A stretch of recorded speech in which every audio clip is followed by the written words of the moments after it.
राहुल गांधी एक बार फिर से केंद्र सरकार पर जमकर बरसे। प्रधानमंत्री नरेंद्र मोदी पर बड़ा हमला किया और इस बार राहुल गांधी ने बहुत कुछ बोला है। प्रधानमंत्री नरेंद्र मोदी पर आरोप लगाया कि देश का सब कुछ बेच डाला है इस सरकार ने। राहुल गांधी ने क्या कहा? प्रधानमंत्री ने सब कुछ बेच दिया। 1.5 लाख करोड़ रुपए रेलवेज, 400 स्टेशन, 150 ट्रेनें, रेलवे ट्रैक और वुडशेड। कांग्रेस के आरोप गंभीर हैं। राहुल गांधी कह रहे हैं कि मोदी सरकार देश को लगातार बेच रही है, इससे नुकसान आम लोगों का होगा और फायदा होगा 3 से 4 उद्योगपतियों को। विवेक बिंद्रा हमारे साथ होंगे सीनियर इकोनॉमिस्ट के तौर पर। विवेक बिंद्रा से हम ये भी पूछेंगे क्या मतलब होता है इन सब चीजों का, निजीकरण का मतलब क्या है और इकोनॉमी देश की कहां से कहां पहुंची है, इसके मायने भी क्या है। विवेक बिंद्रा जी, जरा समझाइएगा दर्शकों को, प्राइवेटाइजेशन का मतलब क्या होता है, इसकी जरूरत क्यों पड़ती है किसी भी सरकार को, और इकोनॉमी जो हिंदुस्तान की अभी है पहले के मुकाबले में अब की इकोनॉमी को आप कैसे देखते हैं? हालांकि कोविड काल से प्रभावित सब हुआ है, दुनिया हुई है, ये हम सब जानते हैं। धन्यवाद, थैंक यू वेरी मच।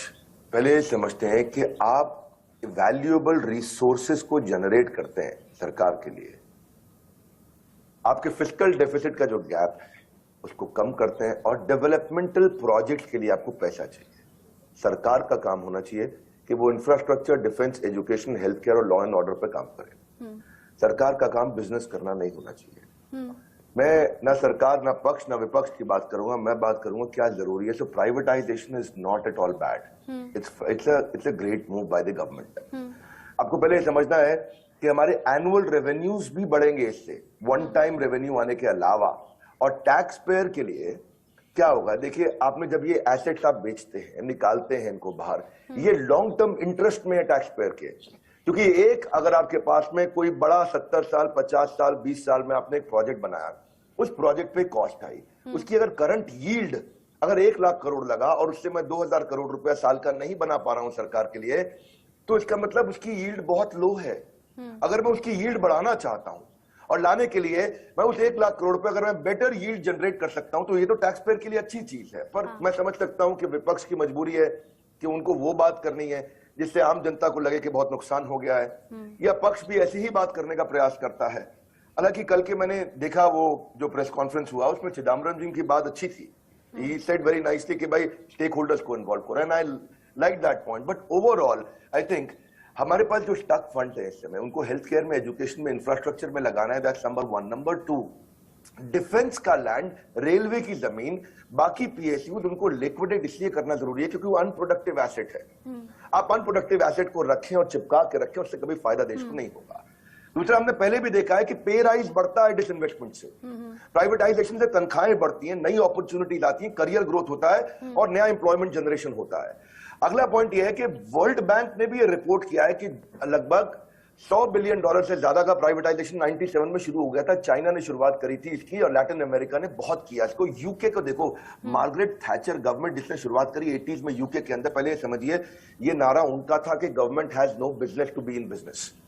आप ऐसा समझिए कि British Telecom, British Airways, British Power, British Petroleum, British Gas, British Rail, regional water board, ये सब कुछ उन्होंने बेचा। क्यों बेचा? इससे जब पैसा आता है तो इससे डेवलपमेंट प्रोजेक्ट के अंदर क्या मेरा काम है कि मैं एयर इंडिया को लेकर के जेट के साथ, इंडिगो के साथ, इस टाटा ग्रुप के साथ सबसे कंपीट करूं और थोड़ा बहुत मुनाफा कमा भी लूं कभी चल के अगले 50 साल में, जो कि कंप्लीटली लॉस में है? क्या फायदा होगा देश को? इससे कंप्लीटली देश के टैक्स पेयर के पैसे का नुकसान हो रहा है। Taiwan, Hungary, Thailand, Philippines, Korea, Turkey, Poland, Zambia, सबके सब शुरू कर रहे हैं। जर्मनी ने, 2 मिनट दीजिएगा, 2 मिनट और सुनिएगा, जर्मनी ने 13,500 कंपनीज को प्राइवेटाइज किया। अब आप ये समझो, टेलीफोन, इलेक्ट्रिसिटी, गैस सप्लाई, जब आप इनको प्राइवेटाइज करते हो, इसकी कॉस्ट कम होती है और कंज्यूमर को ज्यादा बेनिफिट मिलता है। अगर आपको वी शेप इकोनॉमी चाहिए कोविड के बाद में, आप चाहते हैं कि इकोनॉमी आगे बढ़े, तो पूंजीपति के बढ़ने से देश नहीं बिकता है। पहले समझ लें। लोग कहते हैं कई बार कि पूंजीपति पैसा खा जाएगा। कैसे? ब्रेकफास्ट में खाएगा, लंच में खाएगा, ब्रेड के बीच में लगा के खाएगा।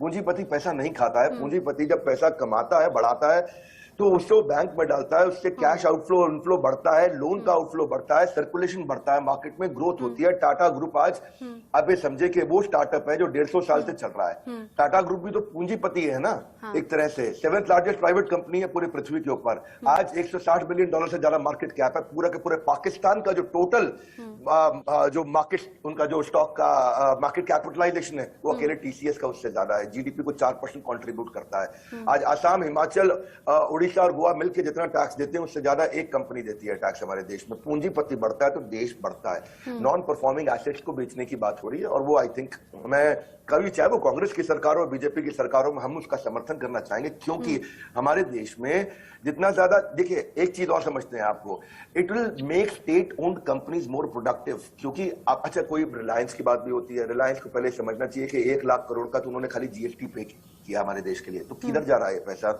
ये डेवलपमेंटल प्रोजेक्ट्स के अंदर जाता है।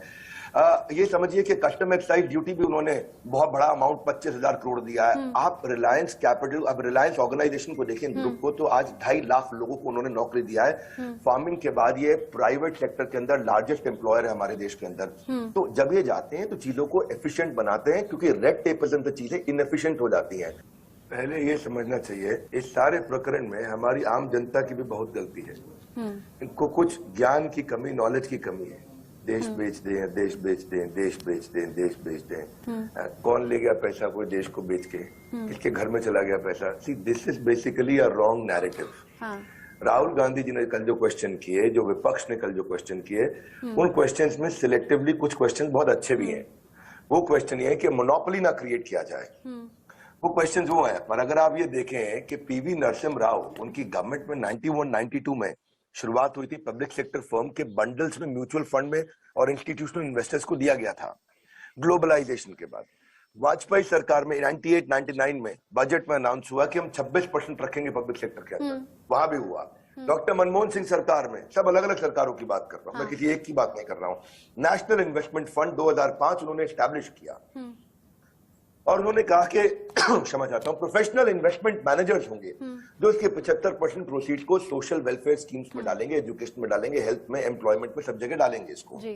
वो अलग बात है 2008-9 में क्राइसिस आ गया, बाद में बाढ़, वो ड्रॉट आ गया, बिल्कुल एकदम सूखा पड़ गया, 3 साल उसमें डिले हुआ। 2013 में वही काम आज अगर वो मनमोहन सरकार करती तो मैं उनकी तारीफ करता, वही नरसिम्हा राव सरकार करेंगे तो मैं उनकी तारीफ करूंगा। आपने जितनी बातें अब तक बोली हैं सब पॉजिटिव संकेत की तरह नजर आ रही हैं। आप सभी का हमारे साथ जुड़ने के लिए शुक्रिया।